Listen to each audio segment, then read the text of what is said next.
Bonjour à vous les taureaux! Ici Nancy qui vous accueille pour une toute nouvelle vidéo en lien avec cette nouvelle lune du 14 octobre. Et oui, on est déjà rendu dans le 10e mois de l'année. Alors, cette nouvelle lune qui se présente dans le signe de la Balance. Alors, nouvelle lune qui se trouve à 21 degrés 8 minutes. Alors, dans le signe de la Balance, un signe d'équilibre, un signe de recherche du juste, de recherche de résolution de conflits, passer peut-être par la médiation, s'assurer que tout le monde est correct, que tout le monde va bien, que tout le monde a ce qu'il lui faut. Alors, c'est sous ces couleurs-là qu'on va retrouver la nouvelle lune. Alors, je vous confirme que si vous êtes sous ce signe solaire, signe lunaire ou ascendant, cette vidéo est bien pour vous. Et pour compléter dans le fond la vidéo, pour la rendre encore plus resserrée, pour que vous ayez des messages encore plus précis, je vous invite à aller voir la vidéo en lien avec votre signe lunaire si vous êtes ici signe solaire et ascendant. Donc, en croisant les vidéos, vous allez avoir de l'information beaucoup plus précise et ça va vous brosser un portrait qui va peut-être mieux vous correspondre. Aujourd'hui, on se fait une vidéo en deux temps. Donc, si vous êtes habitué à ma chaîne, vous connaissez mon procédé. Alors, en deux parties.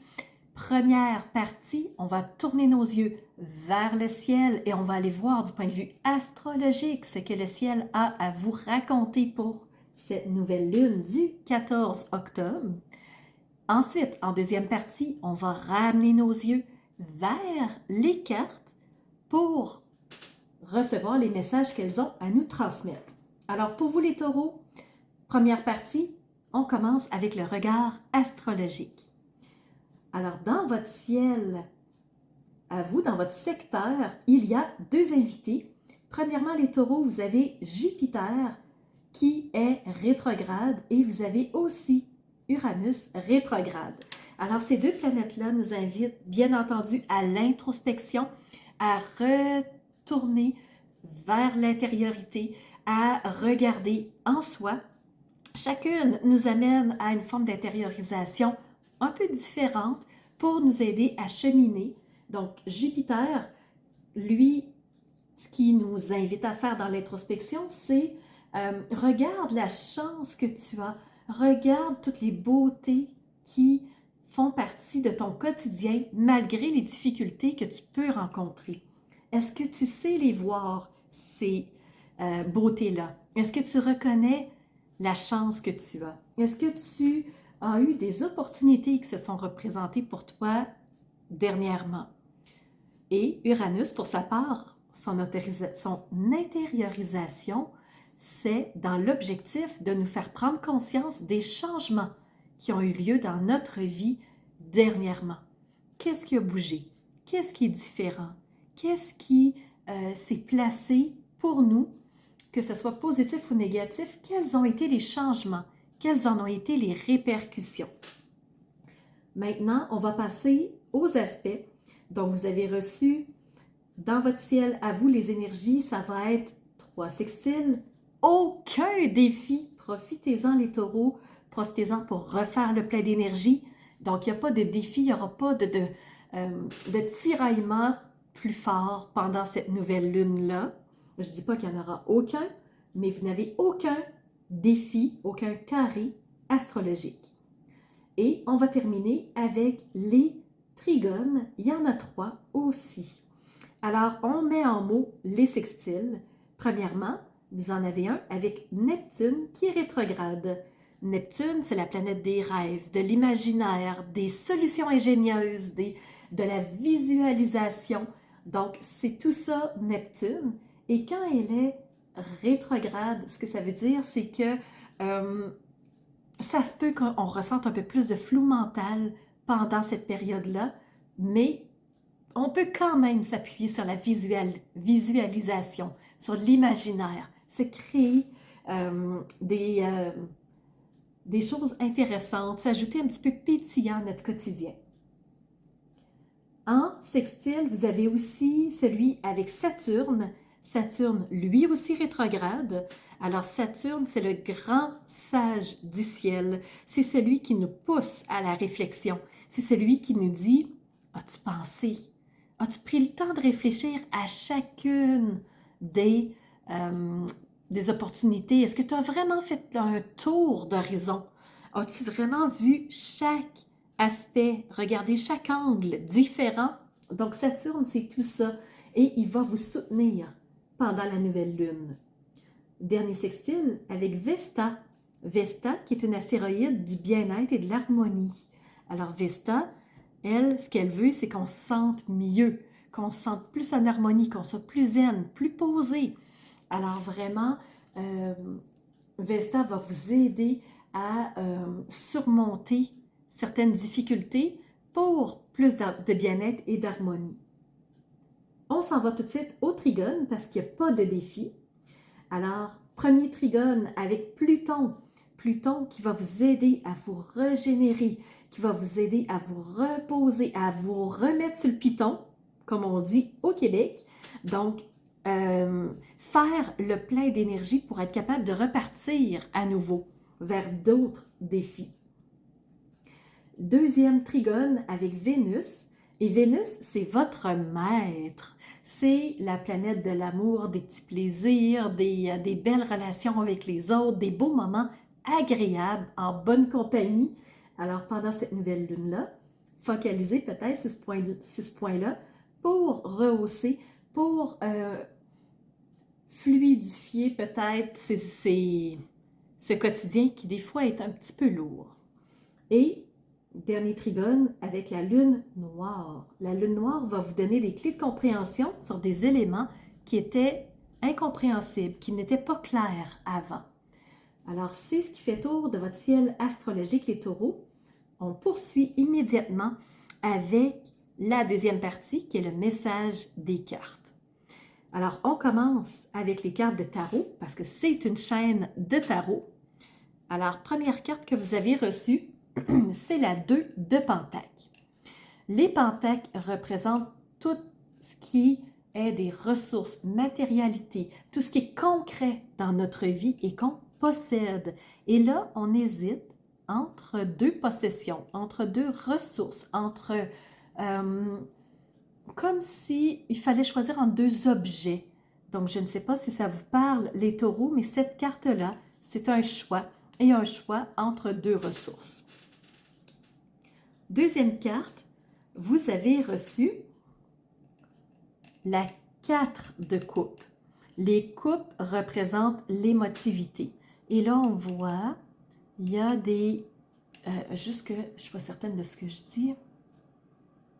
D'accord.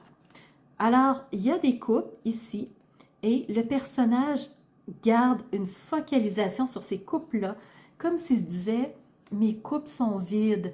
Où il se dit « dans ces coupes-là, il y a de l'eau, mais je préférais avoir du jus, je préférais avoir du vin, je préférais avoir autre chose ». Donc, c'est un personnage, vous voyez cet enfant-là, on dirait qu'il boude.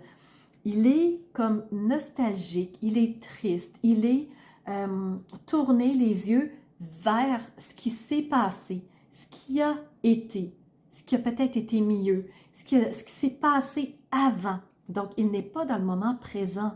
Il ne voit pas la magie de cette sirène qui est à côté de lui et qui aimerait tant lui partager des choses. Il n'est pas réceptif à cette sirène qui aurait des choses à lui dire. Et une autre chose, ici, c'est l'eau qui coule, la rivière. L'enfant ne voit même pas la nature, il ne voit pas l'eau défiler devant lui, il ne voit pas le mouvement, il est stagné à quelque part. Donc, je ne sais pas si ça vous parle.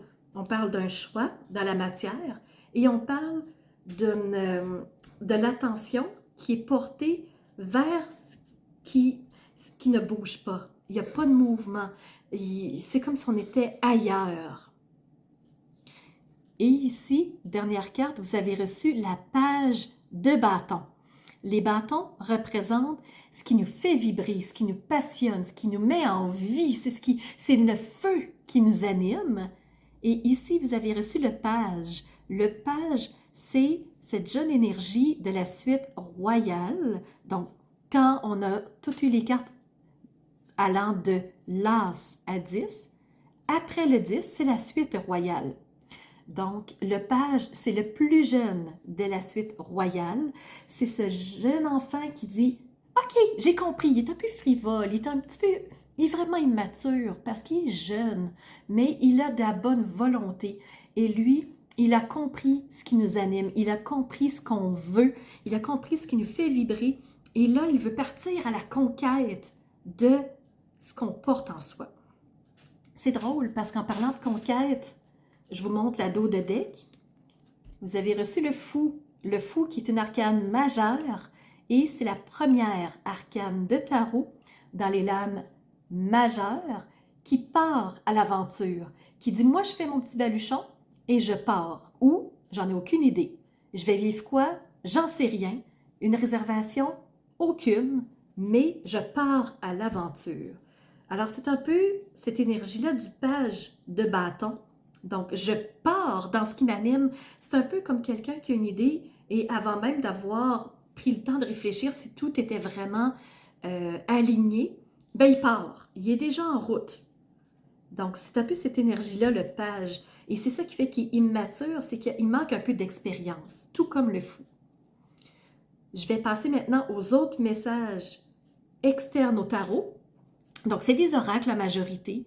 Et tantôt, je vous parlais de Pluton qui va vous régénérer, qui va vous aider à vous reposer. C'est pas pour rien, parce que dans l'oracle Everyday Witch, vous avez reçu ici la régénération et l'hibernation. Donc, on voit que le personnage a besoin de se reposer, a besoin de diminuer la cadence, a besoin de refaire ses énergies. Il est fatigué.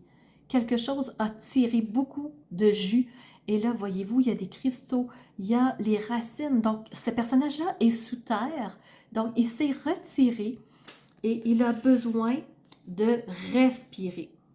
Il a besoin de faire le point. Et faire le point sur quoi? Ben, comment je peux briller à nouveau? C'est comme si quelqu'un avait essayé d'éteindre sa lumière, comme si quelqu'un avait essayé de refermer cette fleur-là pour qu'on ne puisse pas voir la beauté, qu'on ne puisse pas voir toute sa puissance. Alors les taureaux, peut-être que ça va vous parler, en tout cas moi c'est ce qui me montre, là, je laisse sortir ce qui me vient comme ça, mais j'ai l'impression qu'on a tenté de vous éteindre. Alors comment je peux briller au travers? Continuer d'être qui je suis. Pour être qui je suis, j'ai besoin de me reposer. Et là, on vous le dit une deuxième fois, dans le jeu pour cultiver la joie de vivre jour après jour. Donc, c'est des petites cartes comme ça. Vous avez reçu le message « J'ose me reposer lorsque je suis fatiguée, en respectant son rythme physique, en écoutant les messages de son corps, on fait la paix avec lui et on le considère comme ce qu'il est, notre meilleur ami. Notre corps est notre meilleur ami, l'agent indispensable de notre bien-être et de notre joie. On en a besoin pour briller à nouveau. Ensuite, je vais poursuivre avec les messages des archanges qui a été canalisé par Sylvie Pontbriand. Regardez la belle carte. Il y a du jaune qui nous fait penser au soleil. Il y a du blanc. Moi, je trouve que ça fait penser à la pureté qui se dégage, l'énergie, vraiment, qui est toute là. Le bleu, qui pourrait faire penser au chakra-gorge, donc la communication. Merci la vie pour tant de beauté et d'amour que tu me retransmets. Je vis ma renaissance et j'abandonne toutes les anciennes structures afin de ressentir en mon cœur tout l'amour qui m'habite. J'ouvre les bras vers ce renouveau et j'accueille avec joie tous les cadeaux de la vie. Donc ça, c'est ce que les archanges nous donnent. Si vous y croyez, si ça vous intéresse, donc je trouve que c'est un beau message À vous de voir si vous prenez ou pas. Et je vais terminer avec 2 cartes du jeu de François Lemay, parce que 2 sont tombées. Alors, son jeu qui s'appelle « Tout est toujours parfait ». Et première carte, vous avez eu « Imagine-toi ». Le meilleur moment de prévoir le futur est de le créer. Et regardez, je vous montre tout de suite la deuxième carte de François Lemay. Imagine-toi. Et là, ce qui est tombé, c'est la carte de la visualisation. Et on te dit, prends le temps d'imaginer ton futur. Aujourd'hui, vois-le, imagine-le, fais-le grandir, crée ton futur. Alors voilà, les taureaux, c'est ce que j'avais pour vous et j'espère que ça aura résonné, j'espère que ça fera sens pour vous. Je vous remercie d'avoir été présent et je vous donne rendez-vous pour une prochaine vidéo. Alors, c'est ce qui fait tour de ma présentation, point de vue astrologique. Alors, j'espère que vous avez aimé cette analyse-là. Si c'est le cas, n'hésitez surtout pas à mettre un pouce en l'air et surtout continuez de vous abonner. Je vois qu'il y a beaucoup de nouveaux qui viennent me rejoindre. C'est vraiment... ça fait chaud au cœur de voir que ça monte, que les gens s'intéressent à ce que je partage comme information. Et n'hésitez surtout pas à me laisser des commentaires de ce que vous avez aimé, de ce qui vous a rejoint. Et je vous laisse aussi mon adresse courriel si vous voulez m'envoyer un message privé. Certaines personnes n'aiment pas laisser un message public que tout le monde peut lire. Alors, mon adresse courriel est info@commercialmaitrefort.com. N'hésitez surtout pas si vous voulez entrer en communication avec moi.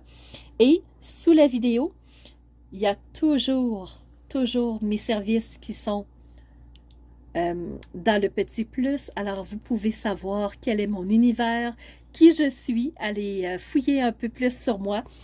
Et si vous avez besoin d'un tirage de tarot personnalisé, si vous voulez une analyse de votre carte du ciel de naissance, je peux vous faire ça avec grand plaisir.